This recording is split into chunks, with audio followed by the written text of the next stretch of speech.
నోట్లో వేసుకుంటే కరిగిపోయే చికెన్ ఫ్రై రెసిపీ. ఇక్కడ చూడండి ఎంత సాఫ్ట్గా ఉడికిపోయిందో ముక్క.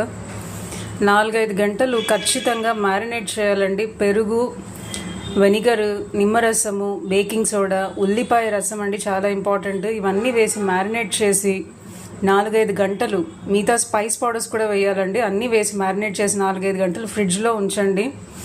సో తర్వాత తీసి కుక్ చేస్తే ఐరన్ కడాయిలో కుక్ చేయండి. వేపుడులు, నాన్ వెజ్ ఫ్రైలు ఏవైనా చాలా టేస్టీగా ఉంటాయి. మీకు ఆ డిఫరెన్స్ అనేది దీనిలో వేసి ఫ్రై చేస్తేనే తెలుస్తుందండి. ఐరన్ కడాయిలో, క్యాస్ట్ ఐరన్ కడాయి అయినా నార్మల్ ఐరన్ కడాయి అయినా ఉపయోగించి ఫ్రై చేయండి. మన ఛానల్ దివ్యామృతంలో సింపుల్ చికెన్ ఫ్రై ఇప్పుడు మీకు చూపిస్తున్నాను కదా, ఈ కడాయిలో చేసిన సింపుల్ చికెన్ ఫ్రై రెసిపీ అయితే పోస్ట్ చేస్తానండి. తప్పకుండా చెక్ చేయండి. మన ఛానల్ ఇంతవరకు సబ్స్క్రైబ్ చేయకపోతే సబ్స్క్రైబ్ చేయండి దివ్యామృతం ఛానల్ని, హెల్త్ టిప్స్, హెల్తీ రెసిపీస్ కోసం.